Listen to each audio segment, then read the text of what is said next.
और अब मध्य प्रदेश को समावेशी नेतृत्व प्रदान करने वाले यशस्वी मुख्यमंत्री श्री शिवराज सिंह चौहान से हम निवेदन करते हैं वे आएं और प्रदेश की ओर से माननीय प्रधानमंत्री जी का स्वागत करें। भारत माता की, भारत माता की, भारत माता की, भारत के वीर जवानों की। मंच पर विराजमान भारत की करोड़ों करोड़ जनता के हृदय के हार, भारत के मुकुटमणि, वैश्विक नेता और हमारे ऐसे नेता, ऐसे प्रधानमंत्री जो एक वैभवशाली, गौरवशाली, समृद्ध, संपन्न और शक्तिशाली भारत बनाने के संकल्प और सपने को साकार रूप दे रहे हैं, ऐसे हमारे लोकप्रिय प्रधानमंत्री श्रद्धेय नरेंद्र मोदी जी, हमारे यशस्वी रक्षा मंत्री श्रीमान मनोहर पर्रिकर जी, मध्य प्रदेश के विद्वान राज्यपाल श्रीमान ओम प्रकाश कोहली जी, केंद्रीय मंत्रिमंडल के सदस्य आदरणीय नरेंद्र सिंह जी, आदरणीय फग्गन सिंह जी, मंच पर विराजमान मंत्रिमंडल के मेरे सहयोगीगण, यहाँ के सांसद, मेयर और इस सभा में उपस्थित मैं प्रणाम करता हूं शहीद सैनिकों के जो मध्य प्रदेश से शहीद हुए हैं, उनके परिजन भी यहां आए हुए हैं। मैं उनको दोनों हाथ जोड़कर प्रणाम करता हूं, उन परिजनों को। यहां वो वीर पूर्व सैनिक बैठे हुए हैं जिन्होंने अपनी जवानी देश की सीमा की रक्षा, देश की सीमाओं की रक्षा करते हुए पूरी जवानी गुजार दी है। ऐसे पूर्व सैनिकों को, सैनिक कभी पूर्व नहीं होते, लेकिन उनको मैं प्रणाम करता हूं।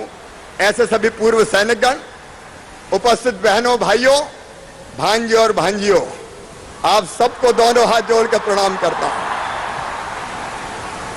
यह कोई साधारण आम सभा नहीं है, यह शौर्य सम्मान सभा है। सम्मान उन सैनिकों के शौर्य को जिन्होंने जीवन के सारे सुखों को छोड़कर देश की रक्षा करने का कंठ का किरण मार्ग चुना।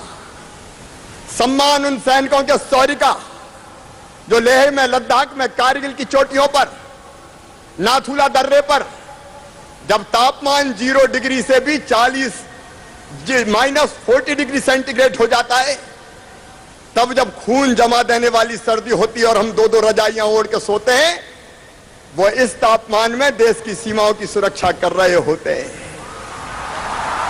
ये सम्मान है उन सैनिकों के शौर्य का जो राजस्थान के रेगिस्तान में जब रेतीले अंधड़ चलते हैं और तापमान 50 डिग्री सेंटीग्रेड को पार कर जाता है, तब जब हम एसी की ठंडी हवा में सोते हैं, वो देश की सीमाओं पर पहरा देते हैं ताकि हम चैन की और आराम की नींद सो सकें। यह सम्मान उन वीर सैनिकों के शौर्य का कि अगर किसी ने नापाक कदम अगर हमारी भारत भूमि की तरफ बढ़ाने की कोशिश की तो उसके सीने को गोलियों से छलनी कर दिया। और उस समय अगर युद्ध करते करते कभी उनको गोली खानी पड़ी तो पीठ पे गोली नहीं खाई, सीने पे जिन्होंने गोलियां खाई हैं। और गोली खा के अगर गिर भी पड़े तो गिरते गिरते भारत माता की भूमि को, माटी को अपने हाथ में उठा के माथे पर लगा के यही कहा कि माफ करना मां, हम तेरी इतनी ही सेवा कर सके। और वो जो कह के चले जाते हैं, कर चले हम फिदा जाने तन साथियों, अब तुम्हारे हवाले वतन साथियों। देश की सीमाओं की रक्षा करते हुए जिन्हें सर्वस्व न्योछावर कर दिया, रक्त की अंतिम बूंद दे दी, उन सैनिकों के शौर्य का सम्मान है मेरे बहनों और भाइयों। ये देश कर्जदार है उनका, हम कर्जदार हैं उनके कि जिन्होंने सर्वस्व न्योछावर कर दिया। और किसी कवि ने कहा था, मैं अमर शहीदों का चारण उनके यश गाया करता हूं, जो कर्ज राष्ट्र ने खाया है मैं उसे चुकाया करता हूं। उनका कर्ज चुकाने का एक विनम्र प्रयास है ये शौर्य स्मारक। ये स्मारक नहीं है, उन सूरवीर सैनिकों की वीरता का मंदिर बनाया है। बहनों और भाइयों, मध्य प्रदेश की सरकार ने उनकी वीरता का मंदिर बनाने का प्रयास किया है। वीरों की पूजा तो होनी चाहिए। अरे वीरों की पूजा अगर नहीं हुई तो वीरता बांझ हो जाएगी। पूजे न गए ये वीर, पूजेगा नहीं गए ये वीर, तो फिर ये मंत्र कौन अपनाएगा? तोपों के मुंह से कौन नकल छातियां अपनी अड़ाएगा? चूमेगा फंदे कौन, चूमेगा फंदे कौन? गोलियां कौन बख्श पे खाएगा? अपने हाथों अपने मस्तक फिर आगे कौन बढ़ाएगा? पूजे न गई ये वीर तो फिर ये बीज कहां से आएगा? भारत को मां कहकर माटी माथे से कौन लगाएगा? ये उन वीरों को प्रणाम है। कई बार तकलीफ होती है कि आजादी के बाद जिनने देश पर लंबे समय शासन किया उनने अपने परिवारजनों के स्मारक तो बना दिए, लेकिन इन वीर सैनिकों की स्मृति में कोई स्मारक उनसे बनाया नहीं गया। मध्य प्रदेश सरकार ने विनम्र प्रयास किया जब तत्कालीन थल सेनाध्यक्ष जी ने कहा कि जो अमर शहीद हैं, ऐसे सैनिक जो देश की सीमाओं की सुरक्षा करते हुए शहीद हुए, उनकी स्मृति में कोई बार मेमोरियल नहीं बनते। हमने कहा युद्ध स्मारक नहीं बनाएंगे, हम शौर्य स्मारक बनाएंगे। आज ये शौर्य स्मारक बन के तैयार है और माननीय प्रधानमंत्री जी के हाथों लोकार्पित होना है इस शौर्य स्मारक को। मैं एक बार उन अमर शहीदों के परिजनों को प्रणाम करता हूं। आज जब वो आए भोपाल तो खाली हाथ नहीं आए, अपने गांव की माटी एक कलश में साथ लेके आए। उस माटी को हमने इकट्ठा किया है और उस माटी को एक कलश में सजाकर हम शौर्य स्मारक में रखेंगे, ताकि देश भर से जो देशभक्त शौर्य स्मारक आए श्रद्धा के सुमन अर्पित करने, वो उस माटी को भी प्रणाम करें और उस माटी को प्रणाम करके वीर सैनिकों को श्रद्धा के सुमन अर्पित करें। मैं आज केवल इतना कहना चाहता हूं कि हमारे जो पूर्व सैनिक बैठे हुए हैं, वीर सैनिक बैठे हुए हैं, सेना उनको पूरा सम्मान देती है। मध्य प्रदेश की सरकार ने भी तय किया है, मध्य प्रदेश से अगर कोई शहीद भगवान ना करे कभी ऐसी नौबत आए, क्योंकि अभी तो हमारी सेना में इतना दम है कि जाती है और नापाक इरादों को असफल करके और सुरक्षित वापस लौट कर आती है। ये हमारी सेना और वीर सैनिक है। लेकिन अगर कोई सैनिक हमारा शहीद होता है तो 10 लाख रुपए सम्मान निधि, एक प्लाट या फ्लैट, उनके परिजनों को, एक सदस्य को नौकरी और उनकी प्रतिमा हम लगाते हैं। लेकिन आज हम ये फैसला भी कर रहे हैं कि शहीदों के जो माता पिता है शहीद सैनिकों के, उनको आजीवन 5,000 रुपया प्रति माह उनको आजीवन सम्मान निधि दी जाएगी, क्योंकि ये सम्मान उन बूढ़े माता पिताओं के प्रति जिन्होंने अपने पुत्रों को खोया है। हमने ये फैसला भी किया है कि हमारे जो पूर्व सैनिक यहाँ बैठे, आवासीय कॉलोनी विकसित करने के लिए आर्मी वेलफेयर हाउसिंग ऑर्गेनाइजेशन को उनकी मांग के अनुसार भोपाल और बाकी जगह जमीन दी जाएगी, ताकि हम उनको अपनी श्रद्धा समर्पित कर सकें। और हम युवा छात्र छात्राओं, बहुत बड़ी संख्या में युवा बैठे, हम चाहते हैं कि मध्य प्रदेश के नौजवान और बड़ी संख्या में सेना में जाएं, सैनिक बने, अफसर बने, वो आर्मी में जाएं, वो नेवी में जाएं, वो एयरफोर्स में जाएं। जाना चाहते हो बेटा बेटियों? अरे जाना चाहते हो?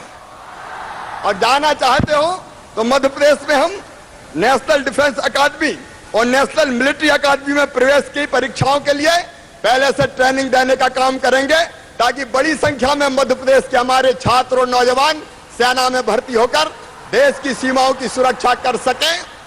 और बहनों और भाइयों, अंत में मैं केवल इतना कहना चाहूंगा कि वो तो देश के लिए सर्वस्व न्योछावर करके चले गए, मरे नहीं, अमर हो गए हमारे सैनिक। लेकिन हम देश के लिए जिए, और देश के लिए जीना सीखना है तो हमारे प्रधानमंत्री श्रीमान नरेंद्र मोदी जी से सीखें। उनके सामने कहते हुए भी मुझे कोई संकोच नहीं है।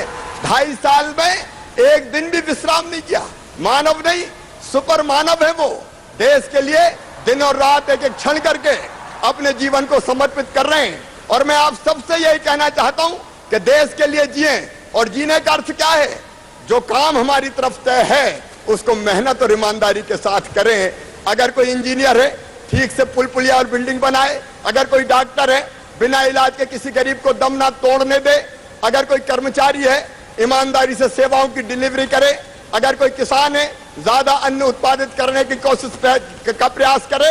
अपने कर्तव्य कर्म को ईमानदारी से पूरा करें और प्रधानमंत्री जी के सपनों के अनुरूप कोई स्वच्छ भारत के निर्माण में लगे, कोई पेड़ लगाए, कोई बेटी बचाए बेटी पढ़ाए, अलग अलग काम में थोड़ा समय जरूर निकालें। यही देश के लिए जीना है। प्रधानमंत्री जी के सामने हम सब संकल्प लेंगे कि प्रधानमंत्री जी, आप भारत को आगे बढ़ाने का प्रयास कर रहे हो। विकास दर हमारी 7.5% के पार चली गई है। चीन को हमने पीछे छोड़ दिया है। और आप सब जानते हैं, भारत की नीति है, जैसा हमारे प्रधानमंत्री जी कहते हैं, हम अपनी तरफ से किसी को छेड़ेंगे नहीं, लेकिन किसी ने हमें छेड़ा तो हम उसे छोड़ेंगे नहीं। यह नीति है भारत की। ऐसे हमारे भारत माता के सच्चे सपूत प्रधानमंत्री जी के साथ देश को आगे बढ़ाने का संकल्प लें। बोलिए, आप तैयार हो ना संकल्प लाने के लिए? तो अपने कर्तव्य कर्मों का हम निर्वाह करेंगे। ये संकल्प लेने के लिए दोनों हाथ ऊपर उठा के, दोनों मुट्ठी बांध के हम सब भारत माता की जय बोलेंगे। उठाइए दोनों हाथ, बांधिए दोनों मुट्ठी और मेरे साथ बोलिए, भारत माता की, भारत माता की, भारत माता की। और यही प्रार्थना अंत में कि शौर्य स्मारक देखने जरूर जाइए। वीरता के मंदिर में जाके वीर सैनिकों को श्रद्धा के सुमन अर्पित कीजिए। बहुत बहुत धन्यवाद। प्रणाम, नमस्कार।